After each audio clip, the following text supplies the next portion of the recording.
ശ്രദ്ധിച്ചിരിക്കണേ. Okay, US America നടന്നൊരു കാര്യമാണ്. അവിടെ വില്യം ബൂത്ത് എന്ന് പറയുന്ന ഒരു പട്ടാളക്കാരനുണ്ട്. അത് റെസ്പോണ്ട് ചെയ്യണം, ഞാൻ ചോദിക്കുമ്പോൾ ആൻസർ. പട്ടാളക്കാരൻ, അദ്ദേഹം പട്ടാളത്തിൽ നിന്ന് വിരമിച്ചു, ജോലി എല്ലാം കഴിഞ്ഞു, റിട്ടയർമെന്റ് ആയി. അപ്പൊ റിട്ടയർഡ് ആയി കഴിയുമ്പോൾ അദ്ദേഹം ഭയങ്കരമായിട്ടൊരു ഭക്തനാണ്, ദൈവഭക്തനാണ്, യേശുവിനെ ആരാധിക്കുന്നതാണ്. അപ്പൊ ദൈവരാജ്യത്തിലേക്ക് അനേകരെ കൊണ്ടുപോകുക എന്നുള്ള ഒരു ദർശനം, ഒരു വിഷൻ അദ്ദേഹത്തിന്റെ ഉള്ളിൽ. അദ്ദേഹം റിട്ടയർമെന്റ് ആയി കഴിഞ്ഞപ്പോൾ ഈ വില്യം ബൂത്ത് എന്ത് ചെയ്തു? ഒരു മിനിസ്ട്രി സ്റ്റാർട്ട്, ഒരു പുതിയ കർത്താവിന്റെ വേല ചെയ്യാനുള്ള ഒരു മിനിസ്ട്രി. ഈ മിനിസ്ട്രിക്ക് താൻ ഒരു പേരിട്ടു, സാൽവേഷൻ ആർമി. ആർമി എന്ന് പറയാൻ അറിയാമോ?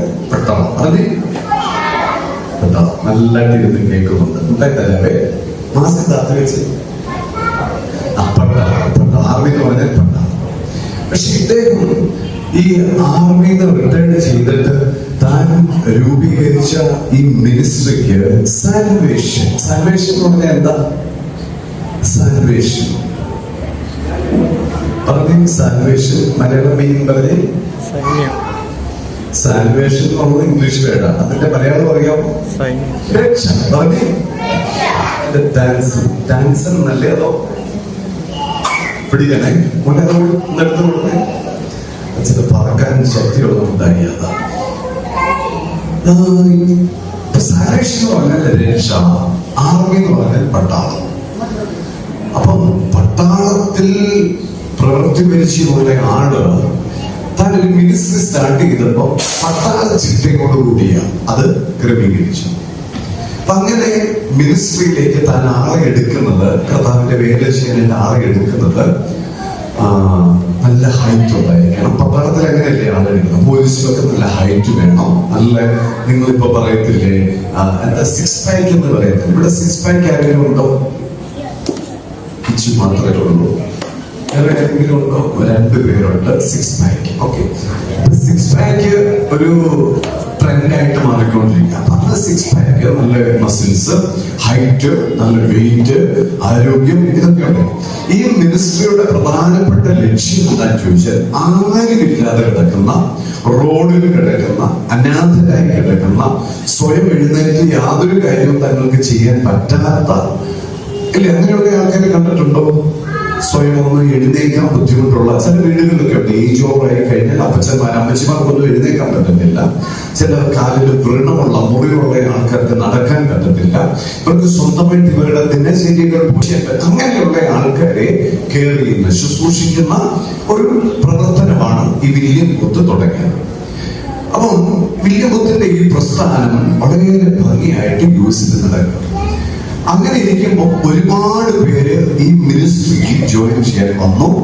അതിൽ ഏറെക്കുറെ ആൾക്കാർ പട്ടാളത്തിൽ നിന്ന് വിരമിച്ചവരാണ്. അപ്പൊ പട്ടാള ചിട്ടയിൽ ഈ സാൽവേഷൻ ആർമി പ്രവർത്തനം ഇങ്ങനെ പോകുമ്പോൾ ആ നാട്ടിൽ തന്നെയുള്ള ഒരു സാധാരണ കുടുംബത്തിൽ ആർമിയിലല്ലാത്ത ഒരു സാധു മനുഷ്യൻ, പേര് സാമുവേൽ ഫ്രിങ്കിൾ. പറഞ്ഞേ, ഫ്രിങ്കിൾ, സാമുവേൽ ഫ്രിങ്കിൾ. അദ്ദേഹം ഈ സാൽവേഷൻ ആർമിയെ കുറിച്ചുള്ള പ്രവർത്തനങ്ങൾ കേട്ടപ്പോൾ ഒരു ആഗ്രഹം, എനിക്കും ഈ രക്ഷാ പ്രവർത്തനത്തിൽ ഭാഗമാകണം, അനേകരെ ശുശ്രൂഷിക്കണം, കുഷ്ഠരോഗികളുടെ മുറിവുകൾ കെട്ടണം, ആഹാരം കഴിക്കാൻ ബുദ്ധിമുട്ടുള്ളവർക്ക് ആഹാരം എത്തിച്ചു കൊടുക്കണം, വസ്ത്രം കിട്ടാത്തവർക്ക് വസ്ത്രം എത്തിച്ചു കൊടുക്കണം. അങ്ങനെയുള്ള ആഗ്രഹം ഈ സാമുവേൽ ഫ്രിങ്കിളിനും ഉണ്ടായി. അപ്പം തനിക്കിത് കൂടെ പ്രവർത്തിക്കണമല്ലോ. അപ്പൊ പ്രവർത്തിക്കാൻ വേണ്ടി സാമുവേൽ എന്ത് ചെയ്തു? രക്ഷാ സൈന്യത്തിൽ, അല്ലെങ്കിൽ ഈ സാൽവേഷൻ ആർമിയുടെ സ്ഥാപകനായ വില്യം ബൂത്തിന്റെ അരികിൽ വന്നു. അപ്പൊ വില്യം ബൂത്തിന്റെ അരികിൽ വന്നിട്ട് അദ്ദേഹം ചോദിക്കുന്ന ഒരു ചോദ്യം, എനിക്കും നിങ്ങളുടെ സാൽവേഷൻ ആർമി പ്രവർത്തനത്തിൽ പങ്കാളിയാണ്, അതിന് ഞാൻ എന്താണ് ചെയ്യേണ്ടത്? അപ്പൊ ശരിക്കും പറഞ്ഞാല് ഈ സാമുവേൽ ഫ്രിങ്കിൾ പാക്ക് പോയിട്ട് ഒരു പാക്കും അങ്ങനെയില്ല. ശരിക്കും പറഞ്ഞാൽ ഉള്ളിൽ ഒരു ദർശനമുണ്ട്, കർത്താവിന്റെ വേല ചെയ്യണം. പക്ഷെ തനിക്ക് അതിനുള്ള വലിപ്പവും കായബലവും ഒന്നുമില്ല. എന്ന് പറഞ്ഞാൽ ഇന്റർവ്യൂ പക്ക തോറ്റു പോകും. അതുപോലെയാണ് തന്റെ ആരോഗ്യം. പക്ഷെ എന്നിട്ടും ഇവൻ എന്ത് ചെയ്യുന്നു? സാമുവേല് വില്യംബൂത്തിന്റെ അരികിൽ വന്നു. വില്യംബൂത്തിന്റെ അരികിൽ വന്നപ്പോ വില്യംബൂത്ത് ചോദിച്ചു, എന്തിനു വന്നേ? അപ്പോഴത്തേക്ക് അയാൾ പറയുകയാണ്, എനിക്ക് നിങ്ങളുടെ സാൽവേഷൻ ആർമിയിൽ ചേർന്ന് പ്രവർത്തിക്കുവാനായിട്ട് ആഗ്രഹമുണ്ട്. അപ്പൊ തന്റെ ഉള്ളിലെ ആഗ്രഹം പറഞ്ഞു. അപ്പം വില്യംബൂത്ത് ഈ മനുഷ്യനെ ഒന്ന് അടിമുടി ഒന്ന് നോക്കി, ഇങ്ങനെ നോക്കിയിട്ട് പൊക്കമില്ല, ആരോഗ്യമില്ല, ഒന്നുമില്ല. പക്ഷെ വില്യംബൂത്ത് എന്തെന്ന് അറിയാമോ? നിനക്ക് പറ്റിയ ഒരു ജോലി ഈ സാൽവേഷൻ ആർമിയിൽ ഇല്ല, അതുകൊണ്ട് ദയവ് ചെയ്ത് ഞങ്ങളുടെ വീട്ടുമുറ്റത്ത് നിന്ന് പോയി തരിക. ഈ സാമുവേൽ ഫ്രെങ്കില് ഭയങ്കര വിഷമം. ദൈവവേല ചെയ്യാൻ ഇത്രയും പാടോ? സാമുവേൽ വിഷമിച്ച് വളരെ ദുഃഖിതനായിട്ട് തന്റെ വീട്ടിലേക്ക് പോയി. വീട്ടിൽ പോയി ഇരുന്നപ്പോൾ തന്റെ ഉള്ളിൽ ഒരു ആഗ്രഹം, ഇത് ദൈവസന്നിധിയിൽ പ്രാർത്ഥിച്ചാൽ ഒരു പക്ഷേ ഇതിന് ഒരു വഴി തുറക്കുമായിരിക്കും. അപ്പൊ തന്റെ മുറിയിൽ, പ്രാർത്ഥന മുറിയിൽ ഇരുന്നിട്ട് ദൈവസന്നിധിയിൽ ഈ സാമുവേൽ ഫ്രെങ്കിൽ പ്രാർത്ഥിച്ചു. അങ്ങനെ പ്രാർത്ഥിച്ചുകൊണ്ടിരിക്കുമ്പോൾ ദൈവം സാമുവേലിനോട് പറയുക, നീ നാളെ രാവിലെ തന്നെ വില്യംബൂത്തിന്റെ അരികിൽ ചെന്നിട്ട് ഒന്നുകൂടെ ചോദിക്കണം, എനിക്ക് നിങ്ങളുടെ സാൽവേഷൻ ആർമിയിൽ ദൈവവേല ചെയ്യാനായിട്ട് ഒരു അവസരം തരണം എന്നൊന്നുകൂടെ പോയി പറയാൻ.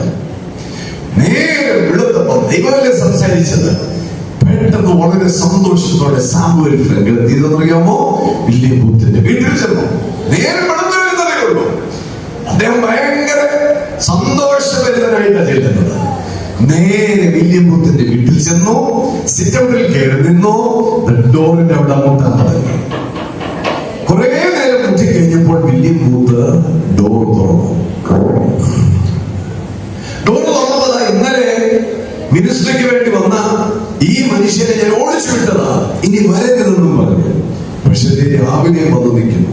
വില്യംബൂത്ത് ചോദിച്ചു, എന്തിനാ നീ ഇവിടെ വന്നത്? അപ്പോഴത്തേക്ക് സാമുവേൽ ഫ്രെങ്കിലോട് ദൈവം പറഞ്ഞിട്ടല്ലേ വന്നത്. സാമുവേല് വീണ്ടും തന്റെ ആഗ്രഹം പറഞ്ഞു, ഞാൻ ഇന്നലെ രാത്രിയിൽ എന്റെ പ്രാർത്ഥന മുറിയിൽ പ്രാർത്ഥിക്കുമ്പോ എന്നോട് ദൈവം സംസാരിച്ചു, വില്യംബൂത്തിനെ പോയി കണ്ടിട്ട് സാൽവേഷൻ ആർമിയിൽ പ്രവർത്തിക്കാൻ ഒരു അവസരം തരുമോ എന്ന് ചോദിക്കാനായിട്ട് ദൈവം എന്നോട് പറഞ്ഞു, അതുകൊണ്ട് ഞാൻ വന്നതാ. അപ്പോഴത്തേക്ക് ഈ വില്യംബൂത്ത് എന്തെന്ന് പറയാമോ? ഇവൻ പിന്നെ പറയുന്നത് ഒന്നും കേൾക്കാൻ പറ്റാതെ നിൽക്കാതെ വളരെ ക്ഷുഭിതനായി ദേഷ്യത്തോടെ പുറത്തു പോകാൻ ഇവനൊന്നും നിരാശയായി പോയി. ദൈവം പറഞ്ഞിട്ടല്ലേ വന്നത്, അപ്പൊ വഴി തുറക്കുന്നു ഓർത്തത്. പക്ഷെ വില്യംബൂത്ത് പറയാ കേട്ടോ, കാരണം ആരോഗ്യമില്ല, രോഗിയായി കിടക്കുന്ന, വേദനയോടെ കിടക്കുന്ന ഒരാളെ പൊക്കിയെടുക്കാനായിട്ടുള്ള ആരോഗ്യമൊന്നും സാമുവേലില്ല. അതുകൊണ്ട് കേട്ടോ, വളരെ സങ്കടത്തോടെ കരഞ്ഞ് സാമുവേൽ വീട്ടിൽ വന്നു. പക്ഷെ ഉള്ളിൽ തന്നെ ആരോ പ്രേരിപ്പിക്കുന്നു വീണ്ടും പ്രാർത്ഥിക്കാൻ. സാമുവേൽ എന്തെന്ന് അറിയാമോ? തന്റെ വീട്ടിലെ മുറിയിൽ കയറി പിന്നെയും പ്രാർത്ഥിക്കാൻ തുടങ്ങി.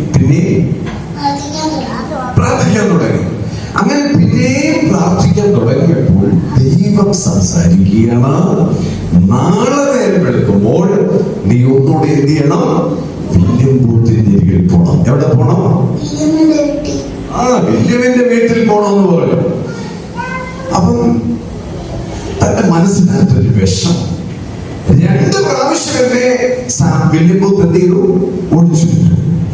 ഇനി ഞാൻ എങ്ങനെ പോകും? നിങ്ങളെ ആരെങ്കിലും ഓടിച്ചു വിട്ടത് പിന്നെ പോയി കയറുമോ? നിങ്ങളെ തള്ളിക്കളഞ്ഞാൽ അവിടെ പോയി കയറുമോ? ഇങ്ങനെയല്ല, ഇല്ല, അവിടെ ഇല്ല, നമ്മളാരും പോകത്തില്ല. പക്ഷെ സാമുവേലിനോട് ദൈവം പറഞ്ഞത് സാമുവേൽ അനുസരിച്ചു.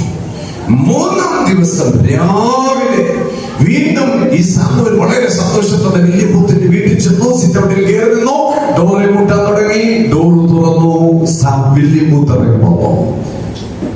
അടിമുടി പിന്നെയും ഇവരെ ഒന്ന് നോക്കി, മൗനം ഭജിച്ച് വില്യംബൂത്ത് നിൽക്കുക. വില്യംബൂത്തിന്റെ കാലിലോട്ട് ഈ സാമുവേൽ വീണു. എന്നിട്ട് പറയുക, കർത്താവിന്റെ വേല ചെയ്യാൻ എനിക്കൊരവസരം. നമ്മളാണെങ്കിൽ വെച്ചാൽ പോവോ? അതുപോലെ പിടിച്ചോ യാചിക്കുന്നവരെ യാചിക്കാൻ പോവോ? അങ്ങനെ പോയി പറയുന്നു. ഒരിക്കലും നമ്മൾ പറയുന്നില്ല. നമുക്കൊരു അന്തസ്സുണ്ട് അല്ലേ, നമുക്കൊരു അഭിമാനമുണ്ട്.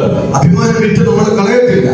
പക്ഷെ ദൈവവേലയ്ക്ക് വേണ്ടി ഈ ശമൂവേൽ അഭിമാനം നോക്കിയില്ല. ചെറുക്കാലെ വീണിട്ട് പറഞ്ഞു, അയ്യോ എനിക്ക് എന്തെങ്കിലും ഒരു ജോലി.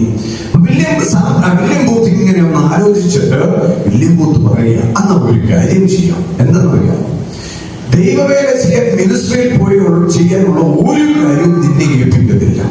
ഇവിടെ 200 പരം ഭടന്മാർ അല്ലെങ്കിൽ ആർമിക്കാർ ഇവിടെ ഉണ്ട്, പട്ടാളക്കാർ ഇവിടെ ഉണ്ട്.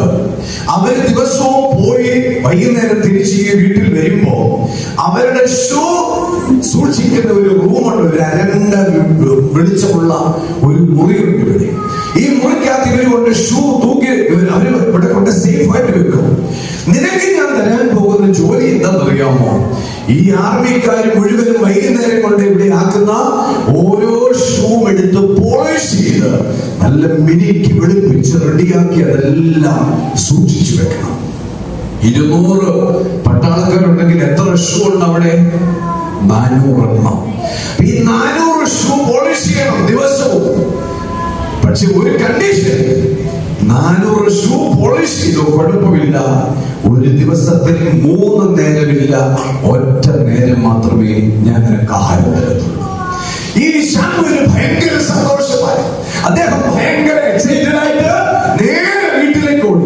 തനിക്ക് 2 പ്രാവശ്യമോ 3 ദിവസമോ മാറി കൊടുക്കാനുള്ള വസ്ത്രമൊന്നും അല്ല പോയി എടുത്തത്. പുള്ളിയുടെ വീട്ടിൽ അദ്ദേഹത്തിന്റെ മുറിയിൽ സൂക്ഷിച്ച ബൈബിള്, 66 പുസ്തകം അടങ്ങിയ സത്യവേദ പുസ്തകം എടുത്ത് കെട്ടിപ്പിടിച്ച് ആ ബൈബിളെ കുറെ പ്രാവശ്യം ചുംബിച്ചിട്ട് ആ ബൈബിളുമായി അന്ന് തന്നെ ഓടി വില്യം ബൂത്തിന്റെ വീട്ടിൽ വന്നു. നമുക്ക് വല്ല ജോലി കിട്ടുവാണെങ്കിൽ ഇന്റർവ്യൂ കഴിഞ്ഞ് നാളെ തൊട്ട് ജോയിൻ ചെയ്തു എന്ന് പറഞ്ഞ് നമ്മൾ ആദ്യം പറയും, സാറേ നാളെ തന്നെ കയറണോ, ഒരാഴ്ച കഴിഞ്ഞ് പോരെ? മിക്കവാറും ആൾക്കാർ അങ്ങനെയാ, അത്രയ്ക്ക് മടിയന്മാരെ നമ്മളെ മലയാളികൾ അല്ലേ. ഒരാഴ്ച ആദ്യം ജോലി കിട്ടിക്കഴിഞ്ഞാൽ ആദ്യം എന്ത് ചെയ്യും? ഒരാഴ്ചത്തെ അവധി ചോദിക്കും, ഇന്ന് തന്നെ വേണോ എന്ന് ചോദിക്കും. പക്ഷേ ശമൂവേൽ ബൈബിൾ എടുത്തോണ്ട് ഓടി ഈ വില്യം ബൂത്തിന്റെ ഇരിക്കൽ വന്നു. വില്യം ബൂത്ത് വട പറഞ്ഞു പതിയെ വീടിന്റെ പുറകുവശത്തുള്ള ഒരു അരണ്ട മുറിയിൽ ഷൂ സൂക്ഷിക്കുന്ന ഒരു മുറിയിൽ കൊണ്ടുപോയി ഈ ശമൂവേലിനെ പ്രവേശിപ്പിച്ചു. എന്നിട്ട് പറഞ്ഞു, ഇവിടെ പല ഗസ്റ്റുകൾ വരും, വെള്ളക്കാര് വരും, അകർന്നവർഗക്കാര് വരും. പക്ഷെ അവരൊക്കെ വരുമ്പോ നിന്റെ മുഖം അവരുടെ മുമ്പിൽ വരാൻ പാടില്ല.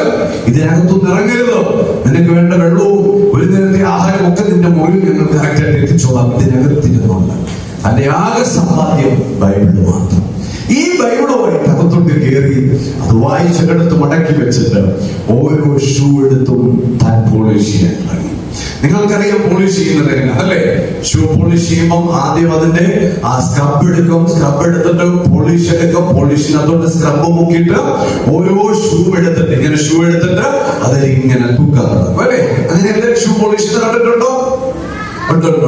ആരാ കണ്ടിട്ടുള്ളേ? ഓക്കെ അതിങ്ങനെ പോളിഷ്. അപ്പൊ ഈ ശമൂവേൽ ചെയ്ത് എന്താന്ന് അറിയാമോ? ഓരോ ഷൂവും എടുത്ത് കൈ പിടിച്ച് പോളിഷ് ചെയ്യുമ്പോ എന്നാ മാറ്റം? ഇങ്ങനെയൊന്നുമല്ല പറഞ്ഞത്, കർത്താവേ അങ്ങയുടെ വേല ചെയ്യുന്ന ഈ ദൈവദാസന്റെ ഷൂ പോളിഷ് ചെയ്യുവാൻ എനിക്ക് തന്ന ഈ ഭാഗ്യത്തിന് ഞാൻ നന്ദി പറയുന്നു എന്ന് പറഞ്ഞ് ഓരോ ഷൂ എടുത്തിട്ടും പോളിഷ് ചെയ്യുമ്പോൾ പറയും, കർത്താവേ ഈ ഷൂ പോളിഷ് ചെയ്യാൻ കൃപ തന്നതിന് നന്ദി. അടുത്ത ഷൂ എടുക്കും, ഇതും പോളിഷ് ചെയ്യാൻ കൃപ തന്നതിനായിട്ട് നന്ദി. അങ്ങനെ ഓരോന്നെടുത്ത് താൻ പോളിഷ് ചെയ്ത് മിനുക്കുമ്പോൾ തന്റെ ഹൃദയത്തിൽ നിന്ന് വരുന്ന എന്താണെന്ന് അറിയാമോ? കർത്താവേ ഇത് ചെയ്യാൻ എനിക്ക് ദൈവം തന്ന ഭാഗ്യത്തിനായിട്ട് നന്ദി. നമ്മളാണെങ്കിൽ പറയുമ്പോ എങ്ങനെയും 5 മണിയായാൽ മതി, എങ്ങനെയും ഇതൊന്ന് തീർന്നു കിട്ടിയാൽ മതി.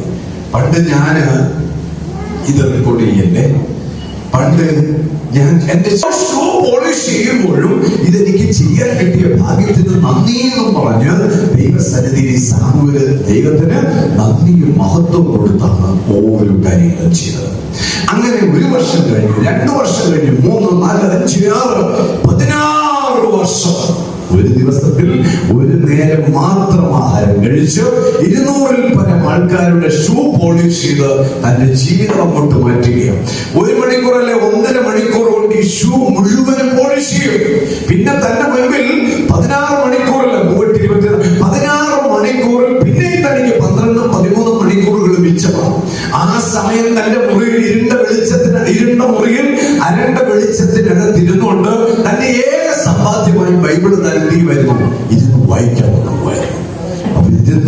ഇരുന്ന് ഓരോ ദിവസവും ബൈബിൾ വായിക്കും. ഷൂ പോളിഷ് ചെയ്ത് കഴിയുമ്പോൾ കിട്ടുന്ന അവസരം. നമ്മളാണെങ്കിലോ ഇപ്പോഴത്തെ കാലത്ത് പറയുകയും വേണ്ട, കുഞ്ഞുങ്ങൾ കഴിക്കണമെങ്കിൽ മൊബൈൽ വേണം. കഴിക്കുമ്പോൾ മൊബൈൽ ഉപയോഗിക്കുന്നവർ എത്ര പേരുണ്ട്?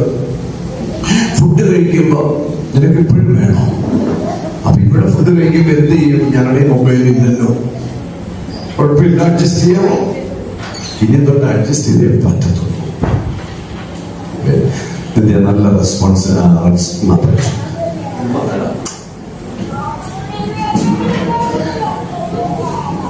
മടി വേണ്ട. പക്ഷെ ഈ ശമൂവേൽ എന്ത് ചെയ്യുമായിരുന്നു?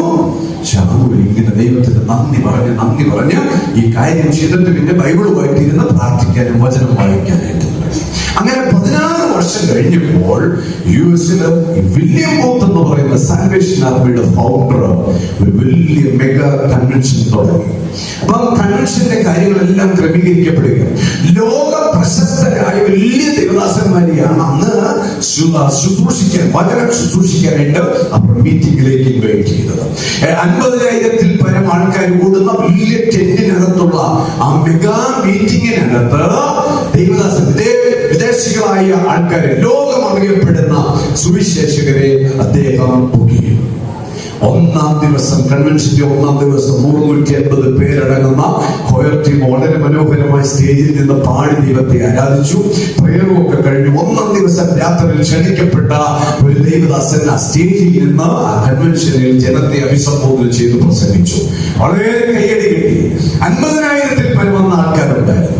രണ്ടാം ദിവസം രാത്രിയിൽ ഏകദേശം 60-65,000-ൽ പരം ആൾക്കാർ കൂടിയിരിക്കുമ്പോൾ അതിന്റെ നടുവിൽ അന്നേ ദിവസം ക്ഷണിക്കപ്പെട്ട വ്യക്തി വന്ന ശുശ്രൂഷിച്ചു. മീറ്റിംഗ് അവസാനിച്ചു. മൂന്നാം ദിവസം ഏകദേശം 5 മണിയായപ്പോൾ കൊയർട്ടീമെല്ലാം കൂടെ സ്റ്റേജിൽ കയറി അവർ ഒന്നിച്ച് ദൈവത്തെ പാടി ആരാധിച്ചു. അനൗൺസ്മെന്റ് നടക്കുന്നു. മെസ്സേജിന് വിളിക്കാനുള്ള ആള് ആ നിമിഷമായിട്ടും എത്തിയിട്ടില്ല. മൂന്നാം ദിവസം രാത്രിയിൽ ജനത്തെ അഭിസംബോധന 70,000-ൽ പരം ജനത്തെ അഭിസംബോധന ചെയ്തുകൊണ്ട് ലോക പ്രശസ്തനായ ഒരു മനുഷ്യൻ വരേണ്ടതാ. പക്ഷേ വരേണ്ട സമയം അടുക്കാറായപ്പോൾ അദ്ദേഹത്തിന്റെ ഒരു ഫോൺ കോൾ, എനിക്ക് ഇതുവരെയും നിങ്ങളുടെ നാട്ടിൽ, നിങ്ങളുടെ ദേശത്ത് എത്തുവാനായിട്ട് കഴിഞ്ഞിട്ടില്ല. ഐ ആം വെരി സോറി, ഞാൻ ക്ഷമ ചോദിക്കുകയാണ്. എനിക്ക് പകരം ആരെയെങ്കിലും ഒന്ന് വചനം ശുശ്രൂഷിക്കാൻ ഏർപ്പാടാക്കണം. വില്യം ബൂത്ത് ഈ കേസ് കേട്ടപ്പോൾ, ഈ ന്യൂസ് കേട്ടപ്പോൾ ഞെട്ടിപ്പോയി. ചില നിമിഷങ്ങൾ മാത്രം ബാക്കി നിൽക്കാൻ ഞാൻ ആരെ പോയി എവിടെ ഏൽപ്പിക്കും? എവിടെ നിന്ന് വിളിച്ചോണ്ട് വരും? ഞാൻ പോലും പ്രിപ്പയർ ചെയ്തിട്ടില്ല ദൈവവചനം ശുശ്രൂഷിക്കുവാനായിട്ട്. പക്ഷെ ഞാൻ ആരെ കൊണ്ടുവരും? വില്യം ബൂത്തിന് ആകെ ടെൻഷനായി. വില്യം ബൂത്ത് ഈ സ്റ്റേജിന്റെ വെളിയിൽ ഇറങ്ങി സ്റ്റേജിന്റെ പുറകെ കൂടെ അങ്ങോട്ടും ഇങ്ങോട്ടും ഇല്ല. അന്ന് ആദ്യം പിടിച്ച് ഓടി നടക്കുക. ആരെ കണ്ടുപിടിക്കും? അങ്ങനെ ആദ്യ പിടിച്ച് നടക്കുന്ന വില്യം ബൂത്തിന്റെ ഈ ആദ്യ കണ്ടപ്പോൾ ദൈവം വില്യം ബൂത്തിനോട് സംസാരിക്കുക. വില്യം ബൂത്ത്, രാത്രിയിൽ ജനത്തെ അഭിസംബോധന ചെയ്ത് സംസാരിക്കേണ്ടവൻ നിന്റെ വീട്ടിലുണ്ട്. ഞെട്ടിപ്പോയി വില്യം ബൂത്ത്, ഞെട്ടിപ്പോയി. ആരാ ദൈവമേ, ആരാ? എന്നോടൊന്ന് പറ, ആരാ ഇന്ന് രാത്രിയിൽ വചനം ശുശ്രൂഷിക്കേണ്ടത്? ദൈവം വില്യം ബൂത്തിനോട് പറയാ, കഴിഞ്ഞ 16 വർഷം നീ അരണ്ട വെളിച്ചത്തിന്, അരണ്ട മുറിയിൽ ഇരുണ്ട വെളിച്ചത്തിനകത്ത് നീ ആക്കിയ ഒരാളുണ്ട്, ശമൂവേൽ. അദ്ദേഹം ഇന്ന് രാത്രിയിൽ ഈ ജനത്തെ അഭിസംബോധന ചെയ്ത് ദൈവത്തിന്റെ വചനം ശുശ്രൂഷിക്കും. പക്ഷേ വില്യം ബൂത്ത് ഞെട്ടിപ്പോയി, ഭയങ്കരമായിട്ട് ഞെട്ടിപ്പോയി. നാണക്കേട്. ഒരു നേരം മാത്രം ആഹാരം കൊടുത്ത് മിനിസ്റ്റർ ചെയ്യിക്കാനായിട്ട് ഞാൻ നിർത്തിയ ഷൂ പോളിഷ് ചെയ്യാനായിട്ട് ആ മുറിക്കകത്തിട്ട ആ മനുഷ്യനെ മുടി വെട്ടിട്ടുണ്ടോ, ഷേവ് ചെയ്തിട്ടുണ്ടോ, കുളിച്ചിട്ടുണ്ടോ എന്ന് പോലും ഈ 16 വർഷമായിട്ട് ഞാൻ അന്വേഷിച്ചിട്ടില്ല. ഇവരെ തന്നെയാണോ ഇന്ന് രാത്രി ജനത്തോട് സംസാരിക്കാൻ വിളിക്കേണ്ടത്? ഞെട്ടിപ്പോയി വില്യം ബൂത്ത്. താൻ ഒന്നുകൂടെ ദൈവത്തോട് ചോദിച്ചു, ദൈവം ഇത് സത്യമാണോ? ഈ സാമുവേലിനെ തന്നെയാണോ രാത്രി വചനം ശുശ്രൂഷിക്കുവാൻ വേണ്ടി ഞാൻ വിളിക്കേണ്ടത്? ദൈവം ഉറപ്പിച്ചു പറഞ്ഞു, സാമുവേൽ ഫെർഗല്ലി. വില്യം ബൂത്ത് എന്തെന്നറിയാമോ? അങ്ങനെ 2-3 ബാല്യക്കാരെ, ജോലിക്കാരെ എല്ലാം കൂടെ വിളിച്ചിട്ട് പറഞ്ഞു, വേഗം സാമുവേൽ കിടക്കുന്ന മുറിച്ചിട്ട് അവൻ എങ്ങനെ ഇരിക്കുന്നു, സുബോധത്തോട്ടിരിക്കുന്നു, ആരോഗ്യത്തോട്ടിരിക്കുന്നു നോക്കാൻ പറഞ്ഞു. അവർ കൂടി വന്നപ്പോൾ മുടിയെല്ലാം നീട്ടി വളർത്തി, താഴെയെല്ലാം നീട്ടി വളർത്തി, ആകെ ഒരു ഭ്രാന്തന്റെ ലുക്കിൽ ഇരിക്കുക. ഒരു അല്പ വസ്ത്രം മാത്രമേ ധരിച്ചിട്ടുള്ളൂ. വില്യം ബൂത്തിനെ പെട്ടെന്ന് സാമുവേൽ ഫെർഗല്ലിനെ ആ മുറിക്കകത്തൊന്ന് ഇതിന് വെളിയിലിറക്കി. ഇവനെ കണ്ടാ പേടിച്ചു. അതുപോലെയുള്ള പ്രാകൃത രൂപം. നിമിഷങ്ങൾ കൊണ്ട് താടി പിടിച്ചു, മുടി വെട്ടി വൃത്തിയാക്കി കൊണ്ട് കുളിപ്പിച്ചു കഴിഞ്ഞിട്ട് നല്ല വസ്ത്രം ധരിപ്പിച്ചു, തന്നെ നല്ലൊരു കോട്ട് എടുപ്പിച്ചു. എന്താണെന്നറിയത്തില്ല എന്തിനാ ഇതൊക്കെ ചെയ്യുന്നത്? ഈ സാമുവേൽ അന്തം വിട്ടുപോയി. എന്തിനാ എന്നെ ഇതൊക്കെ ധരിപ്പിക്കുന്നത്? അന്തം വിട്ടുപോയി. എന്തിനാ ചോദിച്ചു. വില്യം വില്യം ബൂത്ത് സാമുവേലിനോട് പറയും, സാമുവേലേ, എന്നോട് ദൈവം സംസാരിച്ചു. ഇന്ന് രാത്രി ഇവിടെ നടക്കുന്ന മെഗാ കൺവെൻഷന്റെ അവസാന രാത്രിയിൽ 65,000-70,000 പേരടങ്ങുന്ന ഈ ജനത്തെ അഭിസംബോധന ചെയ്ത് നീ ദൈവത്തിന്റെ വചനത്തിൽ നിന്ന് ശുശ്രൂഷിക്കണം. സാമുവേൽ ഞെട്ടിപ്പോയി. ഞാൻ ശുശ്രൂഷിക്കണം? വില്യം ബൂത്ത് പറഞ്ഞു, അതെ, നീ തന്നെ ശുശ്രൂഷിക്കണമെന്ന് എന്നോട് ദൈവം പറഞ്ഞു. സാമുവേൽ പറഞ്ഞു, ദൈവം പറഞ്ഞെങ്കിൽ ഞാൻ ചെയ്യാം. തന്റെ കാലിലെ സോക്സ് ഇടിച്ചു. ജീവിതത്തിൽ ഷൂ ഇടാത്ത മനുഷ്യൻ ഷൂ ഇടിച്ചു. ഷൂ ഇട്ടുള്ള പരിശീലനമില്ല, നല്ല കോട്ടിട്ടുള്ള പരിശീലനമില്ല. പക്ഷെ ഇതെല്ലാം തന്റെ ജീവിതത്തിൽ ഒറ്റ നിമിഷം ഉണ്ടായി. പതിയെ 2-3 പേര് ഇവന്റെ കയ്യെ പിടിച്ച് ഈ ബൈബിള് മാമോട് ചേർത്ത് പിടിച്ചിരിക്കുന്ന സാമുവേലിനെ കൊണ്ട് ഇവരെന്ത് ചെയ്തു? പതിയെ സ്റ്റേജിന്റെ ഒരു ഭാഗത്തേക്ക് വന്നു. അപ്പോൾ സ്റ്റേജിലെ എല്ലാ പ്രോഗ്രാംസും അവസാനിച്ചു. ഇനി മെസ്സേജ് മാത്രമേ ഉള്ളൂ, വചന ശുശ്രൂഷ മാത്രമേ ഉള്ളൂ. വില്യം ബൂത്ത് എന്ത് ചെയ്തു അറിയാമോ? ആ സ്റ്റേജിൽ എസ്കേപ്പായി. കാരണം ഇവരെന്താ പറഞ്ഞൊപ്പിക്കുന്നതെന്ന് അറിയത്തില്ല. ഇന്നലെ 2 ദിവസത്തെ മീറ്റിംഗിൽ അനിയന് വളരെ സന്തോഷത്തോടെ പോയത്, വളരെ സംതൃപ്തിയോടെ പോയത്. ഇവരെന്തായിരിക്കും ഒപ്പിക്കുന്നത്? ജനങ്ങൾ പോകുന്നത് കേൾക്കാനായിട്ട് തനിക്ക് ത്രാണിയില്ല എന്ന് പറഞ്ഞ് വില്യം ബൂത്ത് ആ ഇവരെയും ഓടിപ്പോയി, എവിടെയോ പറഞ്ഞിരിക്കുക. പക്ഷേ ആരോ ലീഡ് ചെയ്യുന്ന ആങ്കർ വിളിച്ചു പറഞ്ഞു, ഇന്ന് രാത്രി വരാനിരുന്ന ദേവദാസൻ ആബ്സെന്റാണ്, വരത്തില്ല. അതിനു പകരം ദൈവം നിയോഗിക്കപ്പെട്ട സാമുവേൽ ഫ്രിങ്കിൾ ഇന്ന് നിങ്ങളോട് സംസാരിക്കുമെന്ന് പറഞ്ഞ് മൈക്ക് സാമുവേലിന്റെ കയ്യിൽ കൈമാറി. സാമുവേൽ പ്രസംഗപീഠത്തിന്റെ മുമ്പിൽ വന്നു. തന്റെ കയ്യിലിരുന്ന ബൈബിള് മാറോട് ചേർത്ത് പിടിച്ചു. നമുക്കൊരു നിമിഷം പ്രാർത്ഥിക്കാം, കണ്ണുകളെ അടയ്ക്കാൻ. അങ്ങനെ സകല ആൾക്കാരും കണ്ണുകളെ അടച്ചു, ബൈബിൾ ചേർത്ത് പിടിച്ച് താൻ പ്രാർത്ഥിച്ചു. പ്രാർത്ഥന കഴിഞ്ഞ് ബൈബിൾ തുറന്നു. ഫിലിപ്പി ലേഖനം 4-ാം അധ്യായം 16-ാം വാക്യം താൻ സ്റ്റേജിൽ നിന്ന് വായിച്ചു. എന്നെ ശക്തനാക്കുന്നവൻ മുഖാന്തരം ഞാൻ സകലത്തിനും മതിയാകുന്നു. ഈ വാക്യം എടുത്ത് സാമുവേൽ പ്രസംഗിക്കാനായിട്ട് തുടങ്ങി. പ്രസംഗം 1.5 മണിക്കൂർ അടുത്തുള്ള മെസ്സേജ് പര്യവസാനിച്ചു. അവസാനത്തെ കൺക്ലൂഷൻ പ്രാർത്ഥനയ്ക്ക് വേണ്ടി ജനത്തോട് പറഞ്ഞു, എഴുന്നേറ്റ് നിൽക്കുക. എല്ലാവരും എഴുന്നേറ്റ് നിന്നു. എല്ലാവരോടും പറഞ്ഞു, കണ്ണുകളെ അടയ്ക്കാം. എല്ലാവരും കണ്ണുകളെ അടച്ചു. ചില ആൾക്കാരെ കരങ്ങളെ ഉയർത്തിപ്പിടിച്ചു, ചില ആൾക്കാരെ കൈ കൂപ്പി പിടിച്ചു, കണ്ണുകളെ അടച്ചു. അവര് പ്രാർത്ഥിക്കാൻ തുടങ്ങി. പ്രാർത്ഥിക്കുന്ന സമയത്ത് സാമുവേൽ സ്റ്റേജിൽ നിന്ന് പ്രാർത്ഥിച്ചുകൊണ്ടിരിക്കുമ്പോൾ അവിടെ കൂടി 70,000-ൽ പരം ജനങ്ങളുടെ കണ്ണ് നിറയാനായിട്ട് തുടങ്ങി. ചില ആൾക്കാർ കണ്ണ് നിറഞ്ഞ് പ്രാർത്ഥിച്ചുകൊണ്ടിരിക്കുന്ന സമയത്ത് ആ പ്രാർത്ഥനയുടെ പവർ കൊണ്ടാണെന്ന് തോന്നുന്നു, ചില ആൾക്കാർ വീഴാൻ തുടങ്ങി, നിലത്ത് മുട്ടുകുത്താൻ തുടങ്ങി. തന്റെ പ്രാർത്ഥന പര്യവസാനിപ്പിച്ച് സാമുവേൽ ഫ്രിങ്കിൾ കണ്ടു തുറന്ന് നോക്കിയപ്പോൾ 70,000-ൽ പരം ജനങ്ങളും നിലത്ത് കവിണ്ണു വീണ് മനസ്സാന്തരത്തിന് വേണ്ടി കണ്ണുനീരൊഴുക്കി പാപബോധത്തോടുകൂടി പ്രാർത്ഥിക്കുന്ന ഒരു പ്രാർത്ഥന സാമുവേലിനെ കണ്ടു. എവിടെയോ മറഞ്ഞിരുന്ന വില്യം ബൂത്ത് ഈ കാഴ്ച കണ്ടിട്ട് ഓരോ ജനത്തിന്റെ നടുവിൽ കൂടി വന്നിട്ട് ഈ സ്റ്റേജിൽ നിന്ന് പ്രസംഗിക്കുന്ന സാമുവേലിന്റെ കാൽക്കൽ വീണ പാദം ചുംബിച്ചു. എത്ര പേർക്ക് ദൈവത്തിന് നന്ദി പറയാനുണ്ട്? ഈ സാമുവേലിന്റെ പാദത്തിൽ വില്യം ബൂത്ത് വീണു. ഈ വില്യം ബൂത്തിന്റെ മുമ്പിൽ വന്ന ഒരു ദിവസം സാമുവേൽ വീണ കാര്യം ഞാൻ പറഞ്ഞു. ഈ മിനിസ്ട്രിയിൽ ജോയിൻ ചെയ്ത ദൈവവേല വില്യം ബൂത്തിന്റെ എനിക്ക് ഒരിക്കൽ ഈ സാമുവേൽ കാലെ വീണതാണ്. പക്ഷെ ഇപ്പോൾ വില്യം ബൂത്ത് വന്ന് എവിടെ വീണിരിക്കുക? സാമുവേൽ ഫ്രിങ്കിളിന്റെ കാലിൽ. ദൈവമക്കളെ, ഒരു മനുഷ്യന്റെ ജീവിതത്തിൽ യേശു ക്രിസ്തുവിന്റെ വെളിച്ചം വന്നു കഴിഞ്ഞാൽ അവനെ ജീവിതത്തിൽ ഏറ്റവും അറിയപ്പെടുന്നവനാക്കി മാറ്റുവാൻ, ലോകം അറിയപ്പെടുന്നവനാക്കി മാറ്റുവാൻ സർവശക്തനായ ദൈവം മതിയായവനാണ്. ഹല്ലേലൂയ. നമ്മുടെ കഴിവോ, നമ്മുടെ പ്രാഗൽഭ്യമോ, നമ്മുടെ അറിവോ, നമ്മുടെ ജ്ഞാനമോ, നമ്മുടെ സൗന്ദര്യമോ, ഇതൊന്നും ദൈവത്തിന് പ്രശ്നമില്ല.